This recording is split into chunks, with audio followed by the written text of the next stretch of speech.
laisser des questions dans le chat ou à un moment donné, vous pourrez également lever la main et puis poser vos questions de vive voix.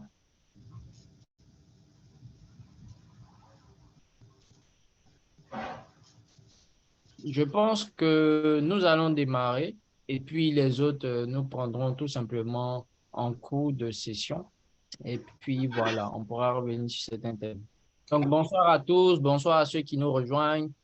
Bienvenue encore pour cette session. Donc comme chaque jeudi, vous le savez, nous avons le coin des débutants pour aller au fond de tous ces aspects basiques, techniques également, donc dans le milieu de la crypto, des nouvelles technologies. Donc ce soir, on parlera du Web3 et je suis avec Amé depuis le Togo. Donc Amé qui nous accompagnera et voilà, vous pourrez poser des questions au fur et à mesure. Si vous n'avez pas compris certains thèmes, il pourra vous expliquer comme il faut. Donc je vais lui laisser la main pour qu'il puisse rapidement planter son décor et puis nous allons débuter. Bonne session à tous. Ok, bonsoir tout le monde. Bonsoir aux anciens et aux nouveaux. Bonsoir CM. J'espère que vous m'entendez parfaitement. Oui, parfaitement. Ok, super. Donc, je crois que Loïc a déjà donné le programme. Ce soir, d'abord, je me présente. Je suis Ahmed Douvi à l'état civil.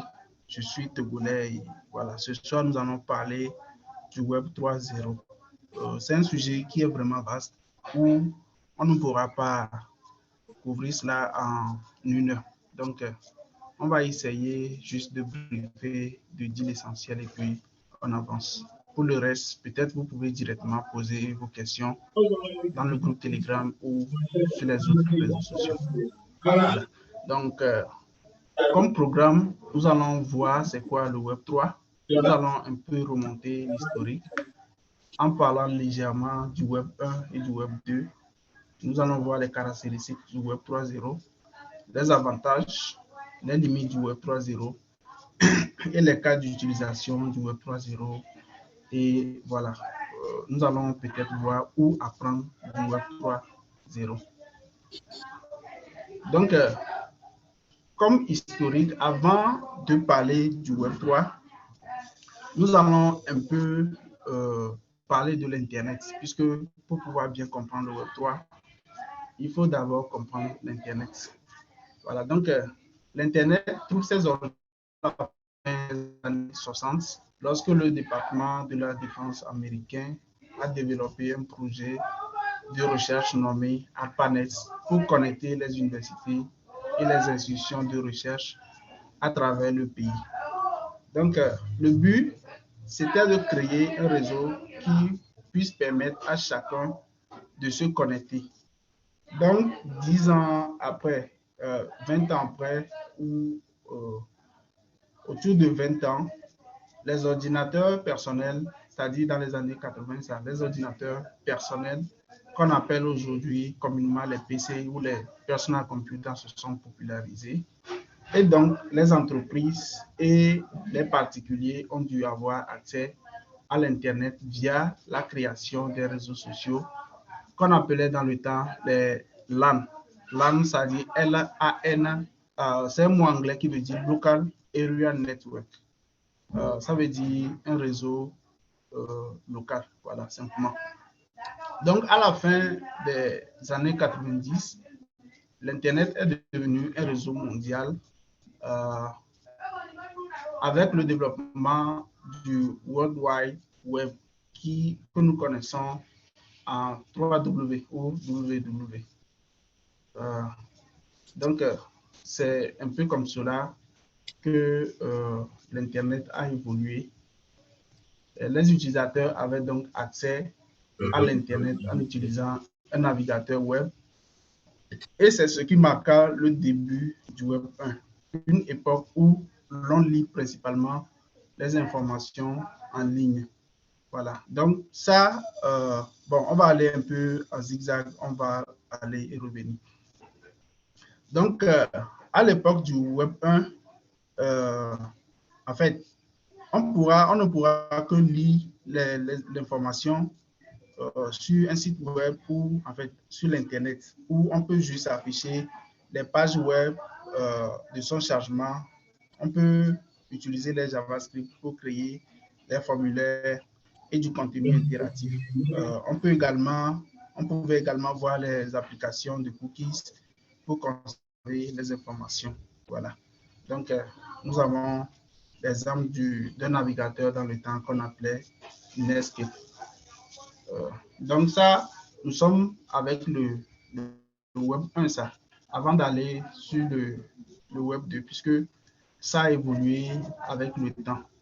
Donc, ça ne coûtait pas trop cher. Donc, l'Internet a connu vraiment une croissance et ceci a conduit à une hausse des activités en ligne telles que le partage des vidéos, telles que la création des réseaux sociaux et des jeux en ligne. Donc, c'est tel que nous le voyons ici, c'est l'évolution intégrante ou intégrale plutôt, vous m'excusez, intégrale du Web 1, où on ne pouvait que lire les informations. Maintenant, ici, avec le Web 2, ce que nous voyons, c'est qu'on peut lire les informations et puis interagir avec ces informations-là, où les réseaux sociaux ont vu le jour, tels que Facebook, YouTube et tout ça là. Donc, tel que je le disais, il y a les plateformes sociales qui ont vu le jour. On pouvait faire la publicité en ligne. On a désormais une identité numérique. Les données personnelles en ligne ont été créées. C'est à ce moment-là que le fameux mot influenceur est né. Donc, on peut influencer à travers les réseaux sociaux. On a les critiques, Yelp ou les TripAdvisor et également la preuve sociale. Donc, l'innovation du Web 2.0, on a eu une apparition de, par exemple, l'iPhone en 2007 et des smartphones où la connectivité a été étendue vers l'Internet mobile, permettant aux utilisateurs d'être en ligne en tout moment. Nous avons également vu l'apparition des clouds qui permettaient ou en fait qui permettent aux internautes d'avoir accès aux fichiers, aux mêmes fichiers depuis les appareils connectés, car le stockage se trouve sur des serveurs dans un data center et non directement dans les machines d'utilisateurs. Voilà. Donc, ici, on peut connecter un compte WhatsApp à partir d'un nouveau téléphone et retrouver notre compte actif en place sur un autre téléphone avec l'historique et toutes les conversations. Ça veut dire que nous avons un lieu où ces informations-là sont stockées. Et rien qu'avec nos coordonnées, nos identifiants, tout ça, là, on pouvait avoir accès. Également, on a vu les plateformes sociales qui ont été créées où les utilisateurs peuvent interagir et créer du contenu.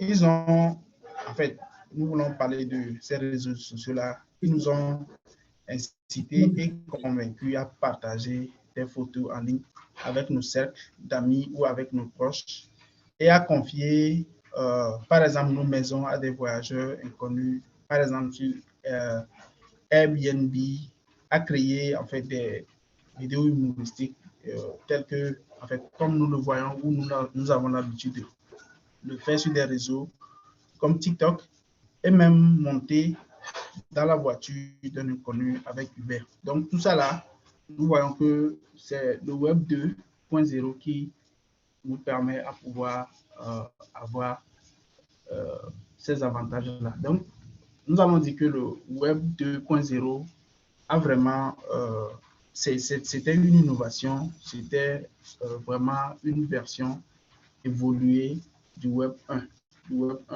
1.0.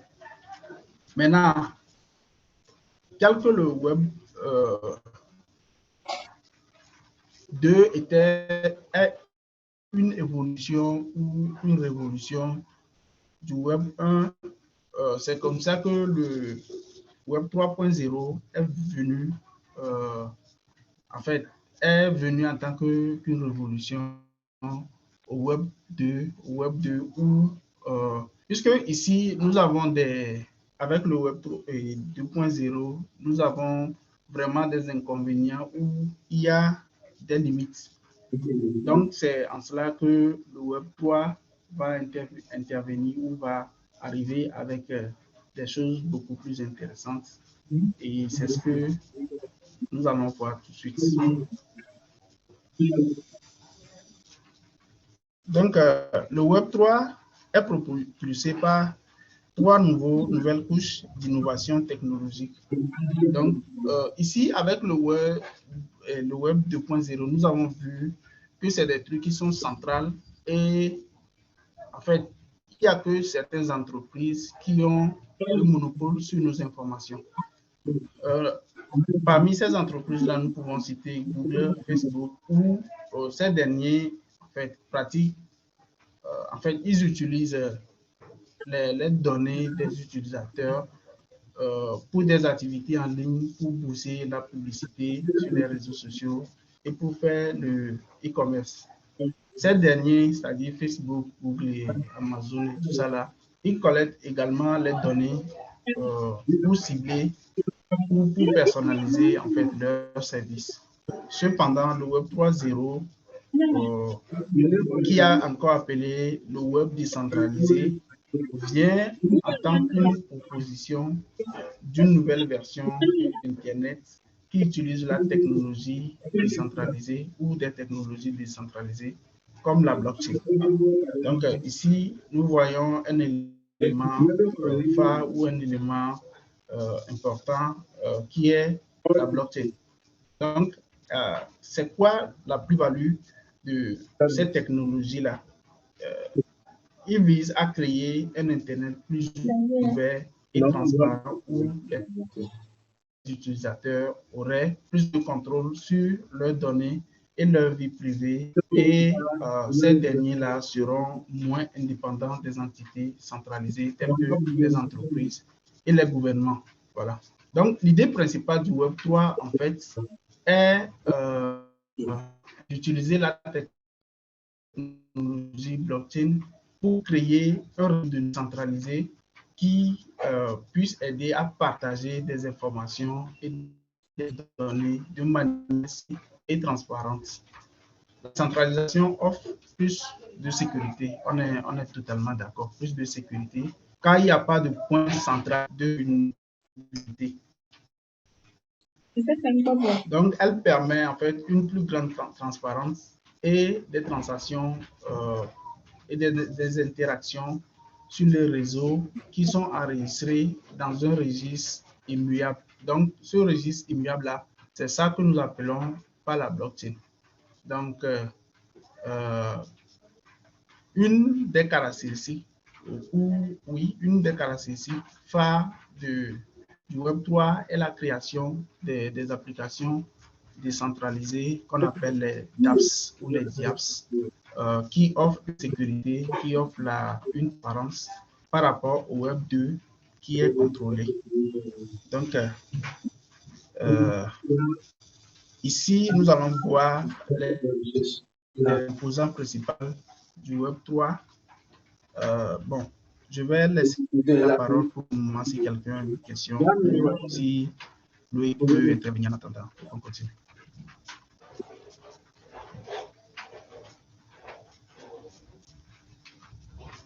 Est-ce qu'il y a des interventions? S'il vous plaît, vous êtes là? Je suis avec toi. Je suis avec toi, oui. OK. Et je pense que pour le moment, il n'y a pas véritablement de questions.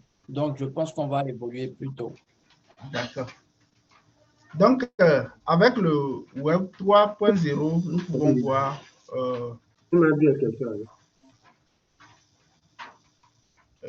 tout petit instant, s'il vous plaît.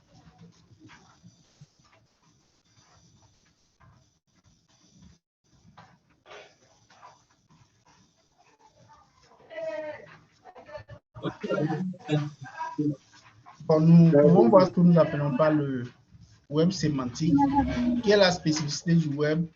En fait, la spécificité du web sémantique, en fait, se repose sur la relation entre les données. Donc, les données telles qu'elles sont aujourd'hui basées sur la structure, elle sera basée demain sur le sens, c'est-à-dire sur la relation entre les données, ne se reposant pas sur l'URL. Donc, ce serait plutôt sur son contexte. En effet, les moteurs de recherche comme Google s'appuient exclusivement sur la syntaxe du contenu des partages web, car il ne sait tout simplement pas comment traduire le sens des textes qu'il parcourt. C'est l'humain derrière l'ordinateur ou l'internaute qui fait un nouveau tri pour retrouver le contenu réellement pertinent à sa recherche. Ainsi, le Web 3.0 avec le web sémantique devrait permettre aux appareils connectés de comprendre les données comme nous les humains, nous le faisons naturellement. Donc, la technologie du web sémantique permettra aux ordinateurs et aux autres appareils connectés de comprendre et interpréter le sens de notre recherche directement et avec plus de précision. Donc, nous avons la blockchain. Ça, j'avais déjà parlé de ça. Nous pouvons voir comme exemple la Chain et Ethereum, qui sont décrites comme des plateformes décentralisées, ouvertes et partagées. Comme le Bitcoin peut être utilisé pour les transactions ou en fait pour la création. Et avec la Chain ou Ethereum, nous pouvons voir la création des applications, des contrats intelligents, des applications décentralisées. Et ça vient supprimer les intermédiaires. Donc, ici, on voit que c'est basé sur un système pair à pair. Ça qui une information ou une transaction qui un utilisateur directement vers un autre utilisateur. Donc, c'est pour cette raison que la plupart des applications de la finance décentralisée ou que nous connaissons communément comme la DeFi sont construites. Donc ici, nous allons faire intervenir également l'intelligence artificielle. Je crois que ce terme-là a connu vraiment une évolution ces derniers moments où nous attendons parler de l'intelligence artificielle, ChatGPT et tout ce qui va avec. Donc l'intelligence artificielle et les algorithmes d'apprentissage automatiques sont en constante évolution pour assister l'homme, prédire et accompagner de la manière la plus précise possible.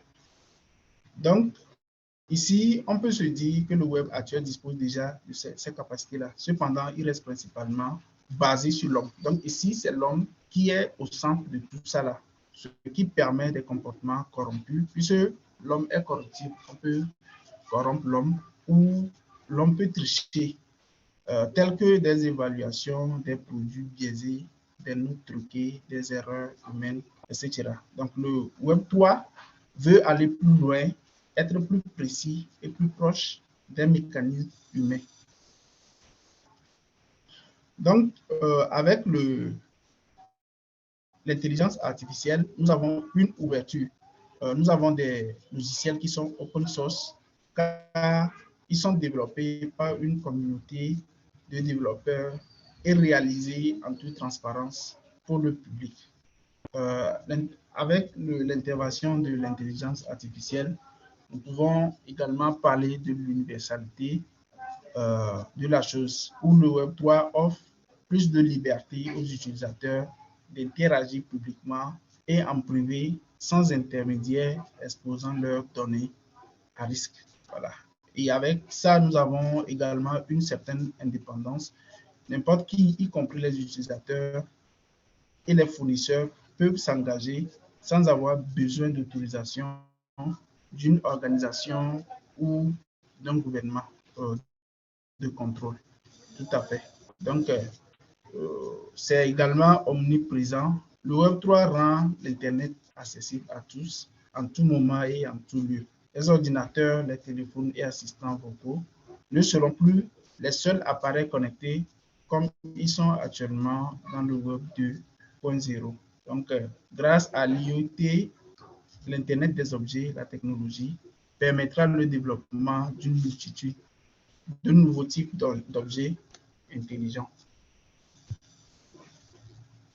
Donc, nous allons à présent voir quelques avantages du Web 3.0 par rapport au Web 2.0. Avec le Web 3.0, nous avons une navigation plus efficace. Les recherches sont beaucoup plus précises, je l'avais déjà dit, très rapides et personnalisées. Donc, si je veux faire un peu une comparaison entre le Web 1, 2 et 3.0 en 3 mots ou en quelques mots, avec le Web 1.0, en fait, on ne peut que lire l'information sans pouvoir interagir avec cette information-là. Donc, on va pour s'informer seulement, uniquement. C'est ça notre rôle en tant qu'utilisateur. Maintenant, avec l'avènement du Web 3 et Web 2.0, en fait, on peut lire l'information, interagir avec l'information également. Quand nous prenons TikTok ou YouTube, par exemple, quand une personne publie une vidéo, on peut aller commenter, on peut faire une autre vidéo pour répondre. On peut faire beaucoup de choses avec ça. Bref, on peut beaucoup interagir avec ça. Et avec le Web 3.0, en fait, non seulement on peut lire à titre informatif, on peut interagir avec, et puis nous sommes également propriétaires. Voilà, nous sommes propriétaires de nos données. Nous pouvons utiliser nos données comme nous voulons. Nous pouvons commercialiser nos données comparativement à ce que nous faisions avec le Web 2.0 où c'est certaines entreprises seulement qui détiennent le pouvoir et qui puissent utiliser nos données comme bon leur semble. Donc, nous avons également l'expansion de l'Internet des objets, l'évolution de la réalité augmentée avec en fait, le métaverse. Nous avons également la création de profils uniques et on peut également personnaliser l'expérience de l'utilisateur. Avec le Web 3.0 également, on a la capacité d'offrir des services en tout moment en ayant une logique divisée à la fois en serveur web et en nœud de chaîne de blocs. Ces services ont généralement un niveau de disponibilité plus élevé que d'autres services similaires. Donc, les services sur la blockchain sont généralement actifs en tout moment sans interruption. Ici, nous avons également plus de sécurité et de résistance contre les attaques par déni de services et des piratages, ce qui n'était pas normal avec le Web 2.0. Également, avec le Web 3.0, on peut fournir un haut niveau de confidentialité car il n'est pas nécessaire de fournir l'identité réelle pour déployer ou interagir avec une application décentralisée. Également, le Web 3.0 nous offre un bon niveau de résistance à la censure. Avec ça, avec le Web 3, nous avons l'intégrité complète des données, car les données stockées sur la blockchain sont immuables. Donc, avec ces données-là que nous avons, nous n'avons pas que ces données-là soient changées ou soient truquées, en fait, ou soient changées un jour. Sur le Web 3, nous avons également des comportements informatiques qui sont vérifiables sans confiance. Voilà, on n'a pas besoin d'une confiance. Nous pouvons revenir tracer l'historique de tout ce qui s'est passé avec, en fait, à notre absence. Et voilà. Ceci vient supprimer cette confiance-là entre utilisateurs et fournisseurs de services, si vous voulez. Donc, cela se produit grâce au fait que les contrats intelligents puissent être analysés librement. Et il en va souvent même avec des logiciels de nœuds et les DApps ou les applications décentralisées. Eh bien, nous n'avons pas que les avantages du Web 3, nous avons également des inconvénients. Ici, nous pouvons voir la vulnérabilité des données. Voilà. Ici, bien que les données soient centralisées, si ces données-là arrivent à être attaquées ou subissent des attaques, c'est vraiment une faille pour ces technologies-là. Et également, la société dans laquelle nous habitons, elle n'est pas prête pour une adoption généralisée. Bon, cette limite-là, je crois que avec le temps, on serait obligé d'aller tous vers le Web 3.0 parce qu'il y a eu un passé récent où, avec l'avènement de WhatsApp et tout ça, là, il y a beaucoup de personnes dans nos communautés qui n'ont pas accepté utiliser ces technologies. Il y en a même qui vont très loin en les diabolisant, mais aujourd'hui, une seule personne ne peut pas vivre sans peut-être soit WhatsApp, TikTok et tout ça là. Tous les jours, on est permanemment en contact avec cette technologie. Donc, c'est vrai que de nos jours, nous avons une faible adoption. L'adoption n'est pas généralisée par nos sociétés, mais avec le temps, on sera obligé de passer une bonne partie de notre vie, pour ne pas exagérer, la grande partie de notre vie en interagissant avec le Web 3.0. Également, ici, nous avons la perte de l'anonymat. En fait, c'est décentralisé et on ne sait pas qui va faire quoi. Et on peut dire que c'est un peu, je ne sais pas si je vais dire, en fait, d'autres peuvent considérer ça comme un désordre. Donc, on ne sait vraiment pas qui se cache sous, et en fait, quelle identité. Voilà. Donc, pour s'instruire sur le Web 3.0, nous avons des endroits comme LEN Web 3 DAO, dont le site web est LEN Web 3. En fait, LEN Web 3.io. Nous avons les Butspaces ou en fait Butspace.so. Nous avons User Web 3, YZ. Nous avons Crypto Zombies et nous avons également Crypto Dev Hub.io.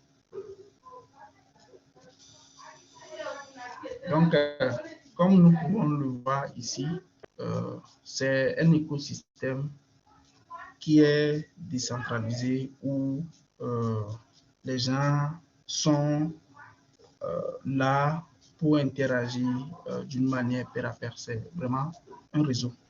Donc ici, j'aimerais également mentionner 3 caractéristiques ou en fait 3 choses.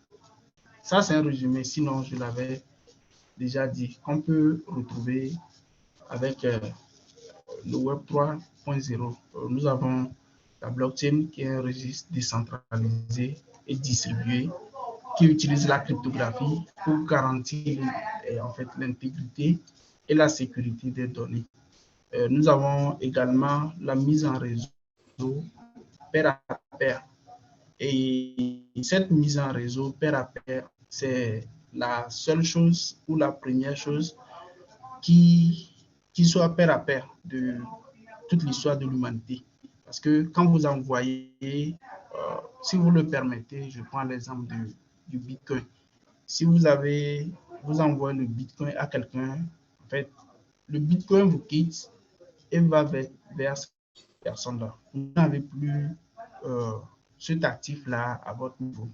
C'est vrai que les gens vont dire que ça se passe avec d'autres technologies et même on pouvait se partager des photos par téléphone. Oui, on peut se partager des photos ou d'autres choses, sauf qu'ils ne sont pas pair à pair, puisque quand j'envoie une photo à quelqu'un, j'ai toujours cette photo-là avec moi. Donc, en fait, c'est un duplicateur.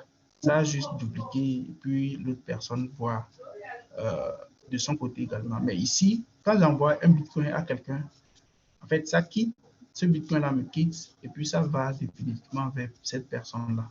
Et on ne puisse rien faire pour récupérer ça.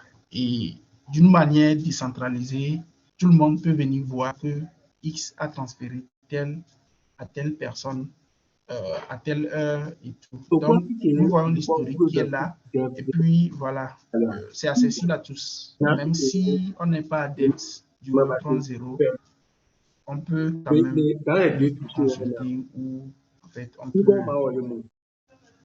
ce qui se passe de près. Et également, dans ce domaine-là, nous avons les smart contracts. C'est des contrats intelligents. Quand on parle de smart, c'est de l'intelligence. Donc, c'est des contrats intelligents qui exécutent les termes et conditions d'un contrat sans intermédiaire. Donc, j'avais parlé des cas d'application et comme cas d'application, on peut faire beaucoup de choses. Je vais donner un exemple vraiment banal. Dans nos communautés aujourd'hui, vous allez voir les bonnes dames ou en fait des jeunes dames qui sont à moto, qui circulent dans des maisons pour collecter, en fait, pour faire des tontines. Ces derniers-là, en fait, on a confiance à eux, mais si un jour ils décident de se foutre de nous, ils vont vraiment fermer. D'ailleurs, ça s'est plusieurs fois passé. Alors que d'une manière décentralisée, on pouvait programmer un contrat, un smart contract, où on pouvait faire des tontines vraiment décentralisées, où tout le monde, ou peu importe la position d'une personne, cette personne-là peut participer.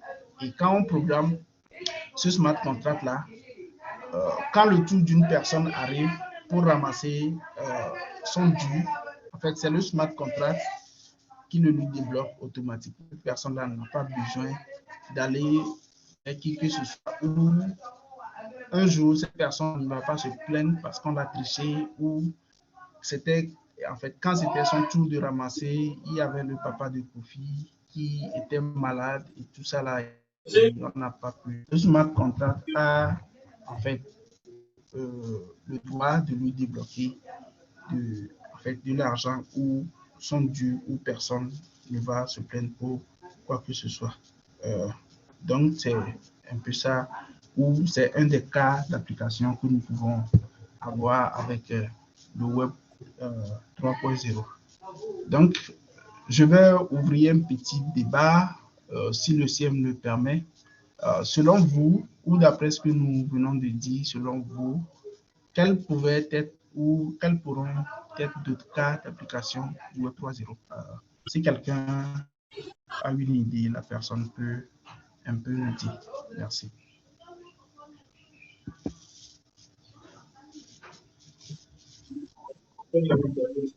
Avec présentation, merci de nous avoir conduit ici sur ces différents aspects du Web3. Et je pense qu'il y a quelques questions quand même que je vois dans le chat. On va essayer de les relever rapidement. Je vois également une main levée. Donc, Kojo Laboré, qui est avec nous. Je ne sais pas s'il veut intervenir maintenant. S'il est là, il peut tout simplement activer son micro et puis prendre la parole. Oui, allô, bonsoir à tous. Bonsoir. D'accord, je remercie Amé et Loïc pour l'opportunité et le fait de nous donner plus d'explications sur comment le Web3 se développe. Ok, par rapport à la présentation, j'ai pu comprendre que le Web3 est le web décentralisé et il est l'évolution du Web 1 qui est basé sur des contenus statiques et du Web 2 qui est l'émergence des réseaux sociaux. Donc, le Web 3 se concentre sur la création d'un Internet plus ouvert, libre et accessible à tous. Mais là où je ne me trouve pas, c'est que Amé s'est plus basé sur l'intelligence artificielle que la naissance ou bien la genèse même du Web 3. Parce que la plupart, le Web 3 a été engendré grâce à la blockchain, si je ne me trompe pas. C'est grâce à la révolution de la blockchain que le Web 3 a pu vu le jour. Donc, j'ai des questions qui sont un peu centrées sur la relation qui existe entre le Web 3 et la blockchain. Donc, je ne sais pas si c'est possible de poser ces questions-là. Allô, vous m'écoutez? Oui, oui. Je peux poser ces questions-là ou Vas-y. c'est un peu, c'est pas dans les contextes. Bon, là, je laisse le choix au CM de vous laisser poser votre question ou pas. D'accord. Premièrement aussi, j'ai pas eu, j'ai pas bien compris premièrement, je voulais que tu me donnes les principaux concepts du Web3. Vous l'avez cité, mais j'ai pas pu saisir toutes les principaux concepts du Web3. Donc, après tout, la question que je puisse poser, c'est comment fonctionne le contexte de Web3 avec les contrats intelligents et les jetons. La relation qui existe entre le Web3 et les contrats intelligents, les jetons.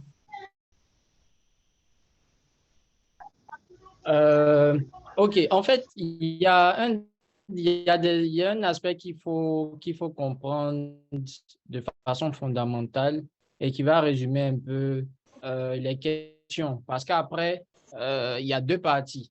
Il y a cet aspect fondamental et la façon dont les choses se passent de façon technique. Donc, ce qu'il faut savoir, c'est les couches d'innovation, donc comme on a pu les mentionner, avec le web sémantique, la blockchain et puis l'intelligence artificielle. Donc, dépendamment de chaque contrat ou chaque service proposé par le Web3, il faut savoir que les séries de services sont associées à ces trois options-là.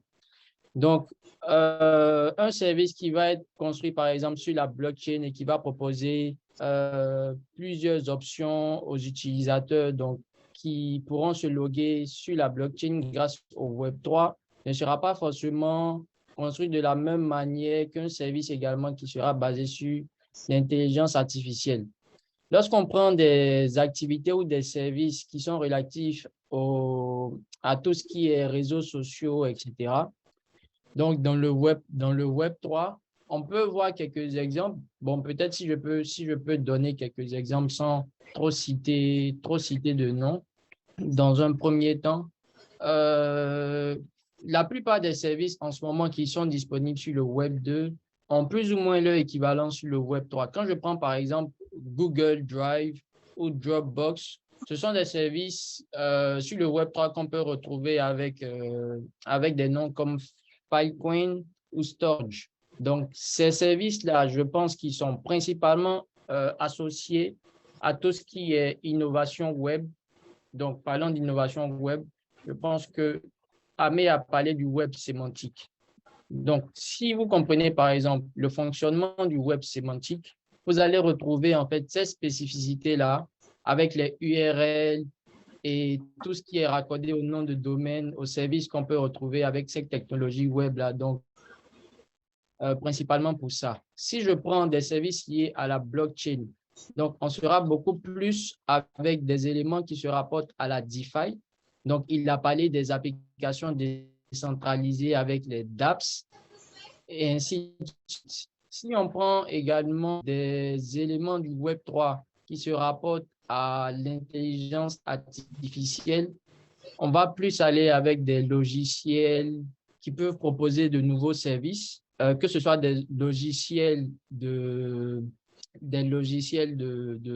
fonctionnement sur les ordinateurs ou sur les téléphones avec des applications décentralisées. Donc, si vous avez compris ces trois principes-là, le reste, c'est un peu plus technique. Donc, dans la façon dont ces applications-là sont composées, et puis ce qu'ils peuvent permettre de faire comme utilité ou comme rendement pour les utilisateurs. Je ne sais pas si ça répond un peu à votre question. Peut-être que Amé ajoutera quelque chose, ou sinon Guerrier peut-être donnera un peu plus de détails là-dessus. D'accord.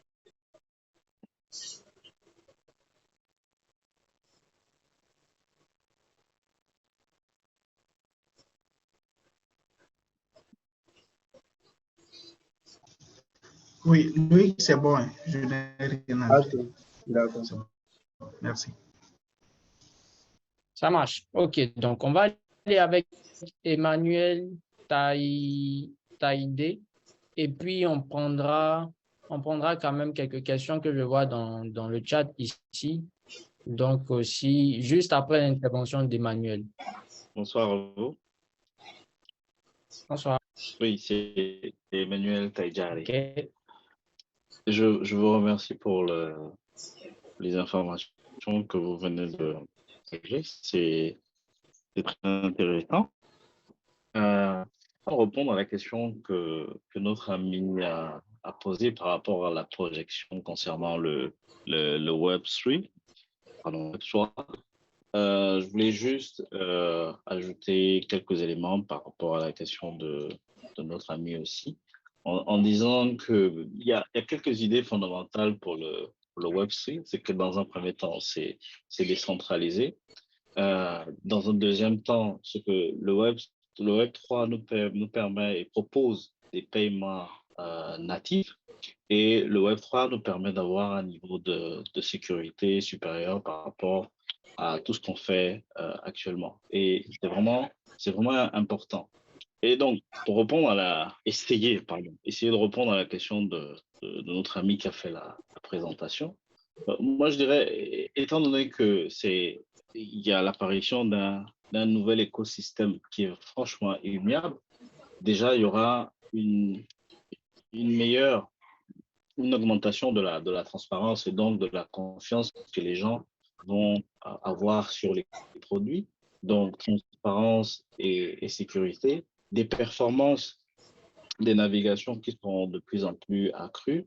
Un élément important, ce sera aussi l'anonymat et la confidentialité complète pour les utilisateurs, parce que c'est de plus en plus un problème dans un environnement où il y a énormément de cyberattaques et la possibilité d'intégrer des portefeuilles de crypto-monnaies avec plusieurs types de blockchain et enfin avoir un contrôle total, je dis pas là de moi, avoir un contrôle total du contenu grâce à une décentralisation que le Web3 nous a amené. Donc voici ma contribution par rapport à la question de nos deux amis. Merci.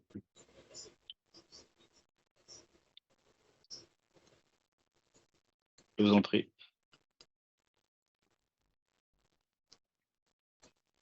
D'autres interventions? Guerrier, Win 237, Amé, par rapport à cela. Ou sinon, on prend d'autres questions et puis on essaye de faire des également au fur et à mesure.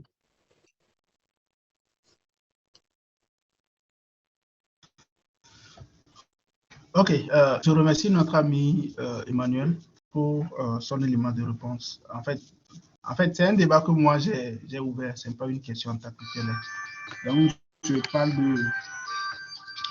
des cas d'application dans notre société, en fait, à l'égard du Web 3.0, des cas d'application vraiment pratiques par rapport à nos réalités ou à notre vivre au quotidien. OK. Alors, on a une question de la part de Brandon qui demande, qui dit, on entend parler ces temps-ci de chat GPT. Est-ce la naissance du véritable Web 3?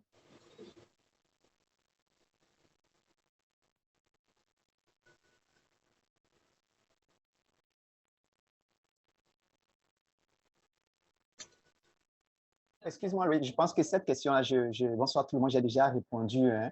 J'ai déjà répondu en chat.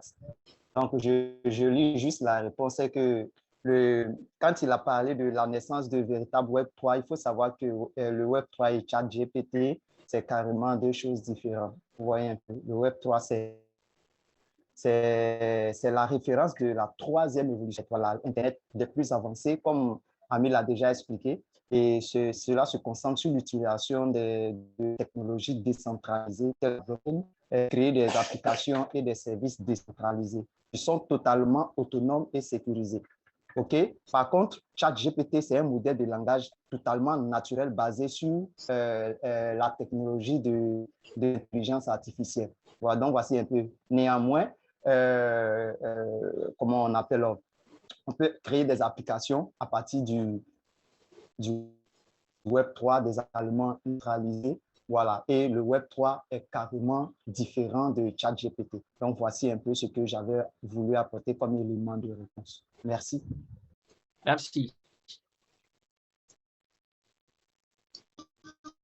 Merci, cher maître Guerrier. Oh, cher ami, pas du tout, maître Oussa. OK. Alors, le web a-t-il, je pense que c'est une autre question. Je ne sais pas si Guéry a déjà eu à répondre à cela. Web a-t-il le jour année ou est-ce une évolution qui devrait voir le jour malgré tout? Je n'ai pas encore répondu, mais pour pouvoir répondre à la question, ce que je pourrais dire, c'est que c'est une évolution d'Internet. Voilà. Et je pense que il faut savoir que tout, euh, tout ce qui est comme processus de révolution, je peux dire que c'est toujours 1 plus 1 égale à 2. Donc, sûrement que l'idée, peut-être les initiateurs, dès le départ, peut-être n'avaient pas aujourd'hui l'idée de la chose, mais néanmoins, ils avaient sûrement en vue d'avoir une évolution de l'Internet. Donc, sûrement, essayer de décentraliser les choses, puisque ces personnes en Web3 est née de l'idée de la décentralisation. Donc, sûrement des personnes qui ne voudraient plus être sous la domination. Sinon, je pourrais dire qu'ils ne voudraient plus être, je peux dire, sous l'influence de la centralisation. Je pense que c'est une suite d'évolution. Voilà. Voici ce que je peux répondre pour le moment. Je pense que les autres peuvent apporter des éléments de...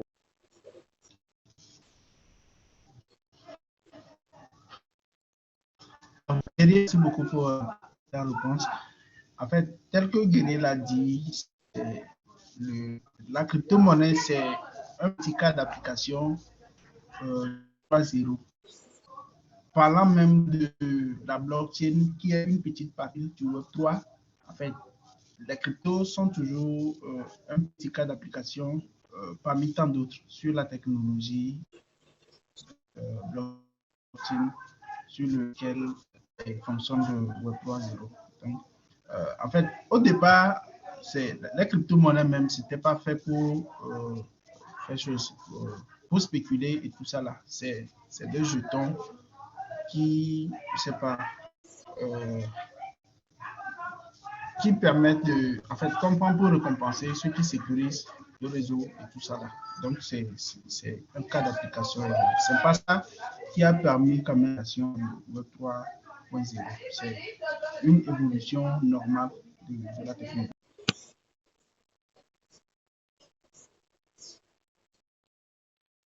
OK. On a une question de Inès qui demande: l'absence de contrôle centralisé de Web3 n'est-il pas un risque important pour les utilisateurs?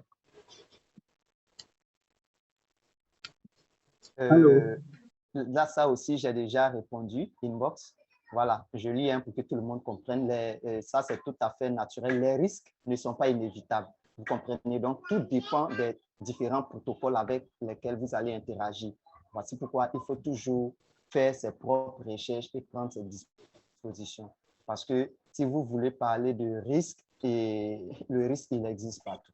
C'est juste la prudence et puis être faire beaucoup de recherches.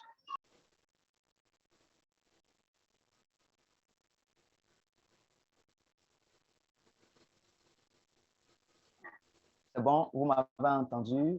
Oui, parfaitement, parfaitement. Merci. Ah, ok. Je pense que Amé peut continuer, peut ajouter des éléments de réponse. Il y a Wine 237 qui est là. Les autres sont là, ils peuvent ajouter des éléments de réponse. Oui, bonsoir. Bon, je n'ai rien de particulier à expliquer. Tu l'as parfaitement bien fait. Merci.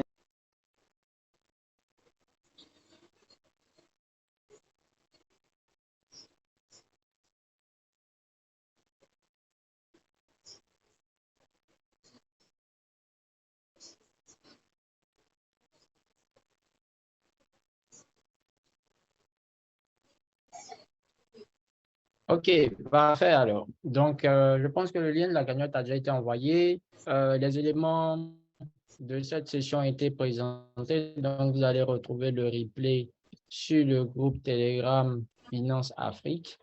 Et vous pourrez toujours également interagir avec les administrateurs sur le groupe.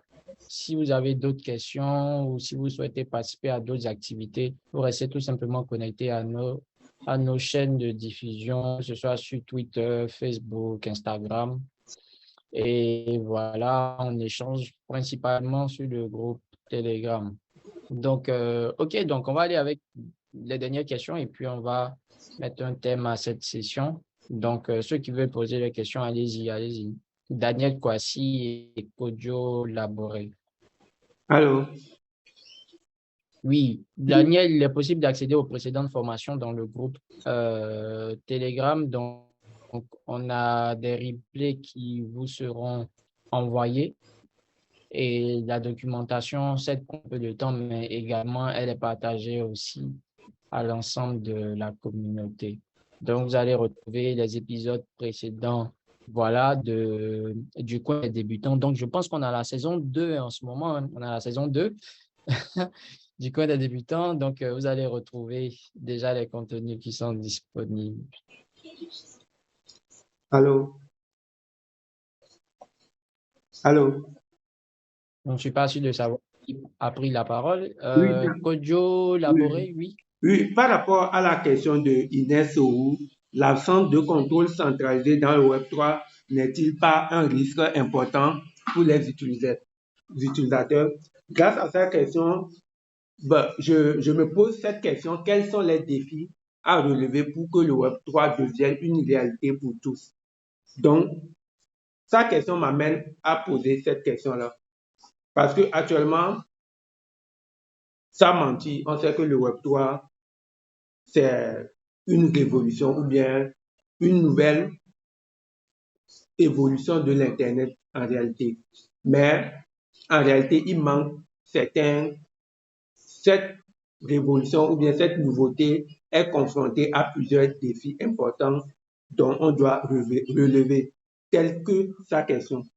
Donc, si on arrive à relever ces défis-là, on pourrait résoudre aussi la question, l'absence de contrôle centralisé. Donc, du coup, c'est ça ma question. Quels sont les défis à relever pour que le Web3 devienne une réalité pour tous? Et dans cette même question, j'ai pu à relever certains défis qu'on peut toutefois arriver, pas à 100% moins, à plus de 60 ou bien des cinquantaines de questions de puissance telles que la sécurité. Donc, une fois on arrivait à résoudre le problème de sécurité, c'est déjà une bonne solution et de l'évolutivité des données ou bien du Web3.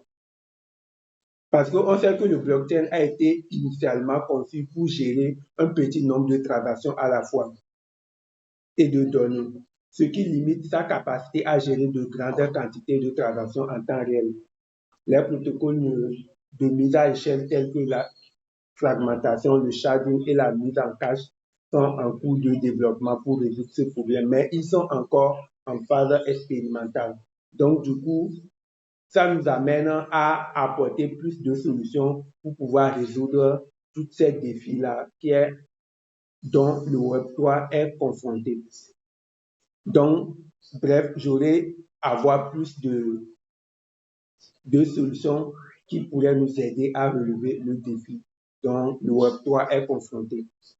Donc, du coup, voilà ma question.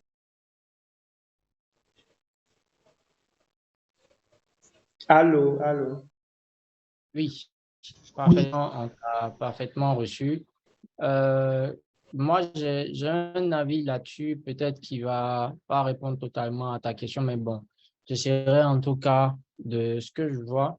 Il faut dire qu'en ce moment, la transition vers le Web3, c'est quelque chose qui va se faire, une transition totale, c'est quelque chose qui va se faire sur une longue période. Oui, ça, Et aujourd'hui aussi, concernant nos réalités ici en Afrique, il faut dire que parfois l'accessibilité à la technologie peut s'avérer un peu difficile pour certaines personnes, pour certains utilisateurs, que ce soit sur le plan technique ou sur le plan financier. Et le truc, c'est qu'il y a également cet aspect de régulation, donc sur les activités du Web3 qui ne sont pas encore bien appréhendées chez certaines autorités ou autres. Donc, il y a cet élément-là également qui peut poser problème. Mais je pense que avec le temps, il y a certaines facilités qui vont se mettre en place et certaines solutions, puisqu'en ce moment, certes, les personnes proposent des services liés au Web3 qui facilitent. Il y a encore du travail à faire. Beaucoup de choses sont en test en ce moment et on essaie, on améliore, on trouve la meilleure stratégie pour que les utilisateurs puissent être le plus possible sur ces différents services-là. Donc, moi, pour ma part, voici un peu ce que je peux dire par rapport à cela. Maintenant, je pense que c'est un travail qui va prendre énormément de temps. Une solution concrète que je pourrais donner par rapport à cela, là, sur le moment, je ne sais pas trop, mais bon, je passe la main à mes collaborateurs. Je pense qu'ils auront sans doute quelque chose à ajouter par rapport à cela. Je Oui. vois Andy qui prend la parole. Oui, au fait, c'est juste pour emboîter un peu tes pas, juste pour dire ce que tu as déjà dit. Il faudrait savoir que toute révolution est continuellement en développement. Vous voyez, aujourd'hui, jusqu'au jour d'aujourd'hui, les gens continuent toujours à perfectionner tout ce qu'il y a comme, je peux dire, si je prends le cas des moyens de transport, vous voyez un peu, l'avion a commencé par, comment je peux appeler cela, ces premiers objets-là que les gens s'accrochaient, selon ce qu'on a vu, selon l'histoire, hein, voilà, l'histoire de la révolution la révolution technologique. L'avion, d'autres personnes attachaient au départ leurs bras avec des branches. Après, ça a commencé avec ces histoires de voiliers. Après, ça a commencé avec ainsi de suite. Juste aujourd'hui, on arrive à des situations où on a les avions furtifs. Et vous voyez que ça continue toujours de chercher. Donc, dire que atteindre la perfection, bien atteindre vraiment, avoir un défi incontournable, un défi qui va faire en sorte que tout ce qui concerne la technologie au niveau du Web3, bien soit au niveau de la technologie blockchain ou bien du web sémantique, tous ces détails-là soient totalement parfaits. Je le dis, il existe toujours des risques. Tant que la conception est faite par un cerveau humain, le cerveau humain n'est jamais, je peux dire, indestructible ou bien n'est jamais infaillible. Il y aura toujours des détails, mais tout dépendra de l'évolution et tout dépendra des nouvelles technologies que chacun mettra les moyens pour pouvoir parfaire les choses. Vous voyez un peu la technologie blockchain. Au départ, ce n'est pas du tout nouveau, mais vous voyez que aujourd'hui, on parle du Bitcoin. Le Bitcoin est né à partir d'une matrice de la technologie blockchain. Vous voyez un peu. Donc, la technologie du Bitcoin aujourd'hui fait en sorte qu'aujourd'hui, on a la confiance à ce qu'on appelle la technologie blockchain, que ce n'est pas une nouvelle technologie. Vous voyez un peu. Donc, au fur et à mesure qu'il y aura des évolutions, il y aura des hommes qui vont exister, les choses vont évoluer. Ça ne sera pas tout à fait parfait, mais tout dépendra de comment est-ce que chacun prendra la chose selon le progrès et selon aussi l'écosystème dans lequel nous vivons. Donc, voilà ce que je peux dire pour le moment. Rien n'est parfait, rien n'est sécurisé, rien n'est infaillible. Tout va en fonction de la progression, on évolue en fonction de cela. Donc, voici ce que moi, je peux dire pour le moment. Donc, à chacun quand même de faire toujours ses propres recherches et de prendre ses dispositions pour quand même minimiser. D'accord. Et puis, monsieur Kodjo Laborde, Oui. lui-même, c'est développeur, peut-être qu'il a des solutions en vue, pourquoi pas. Je sais que c'est la question. Exactement, peut-être. Puisque c'est un développeur, je le connais très bien, donc peut-être qu'il a des solutions en vue. Ah, sûrement. Ah, donc, c'est déjà très bien. Voilà. D'accord, merci. Normalement, ma question, ce n'est pas de dire qu'il faut avoir une solution parfaite, mais si, par exemple, si j'arrive à trouver le défi ou bien le problème, là, je pourrais réfléchir pour résoudre ce problème-là. Donc, c'est juste la façon dont on doit attaquer le problème pour pouvoir résoudre petit à petit pour atteindre un niveau donné.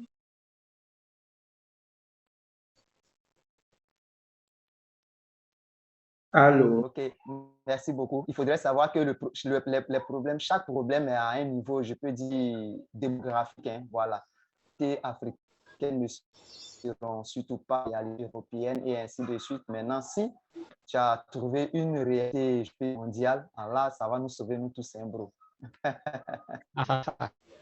D'accord, merci beaucoup à tous. Effectivement. Ah, merci, merci. Ça, j'aime vraiment voir ce genre d'interaction lors de nos différentes sessions et de voir également les contributions de tout chacun. Ça montre à quel point personne investit dans le milieu, dans le domaine et qui comprennent aussi et qui peuvent transmettre ces mêmes informations à d'autres personnes. Vraiment, c'est, je dirais même pas en ce moment, je dirais que c'est pas vaste. Moi, c'est un sujet qui me passe énormément. Et il y a énormément de choses à dire et je pense qu'on apprend un peu plus à chaque fois. Si vous avez été ravi d'être avec nous, merci de le mentionner dans le chat ou dans le groupe Telegram. Ça nous fera plaisir de savoir et puis également de vous savoir de notre prochaine session, donc jeudi prochain. Nous avons d'autres activités en vue, d'autres programmes à venir, donc n'hésitez pas à vous abonner, à profiter également des campagnes actuelles qui sont disponibles. Et puis voilà, on remercie tout le monde, tous ceux qui ont contribué à cette session. Et je laisse la parole tout de même à Guerrier et les autres pour laisser un mot et puis on va terminer. Merci en tout cas à Amé, à Andy, à Win237 d'avoir été là aussi et d'avoir participé à cette session. Merci. Je pense que Amé, c'est lui qui est le MC, donc il va clore. Donc moi, je dis merci vraiment à tous ceux qui ont été présents. Moi, je loue beaucoup l'idée de M.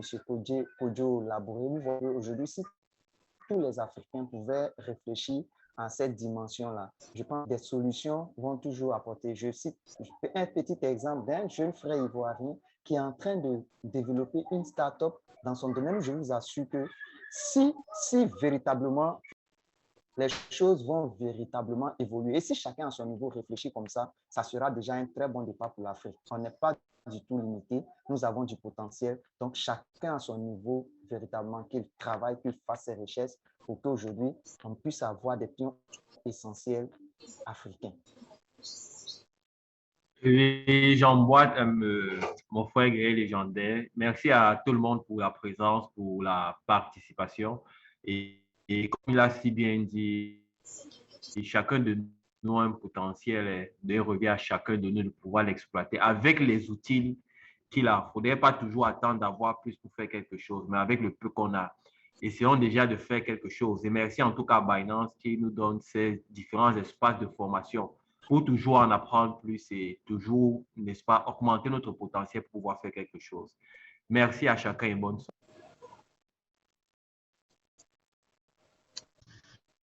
Ok, merci à lui, merci à Guerrier, merci à Wins237 et merci à tous pour votre participation. Je souhaite une très bonne soirée à tous et à la prochaine.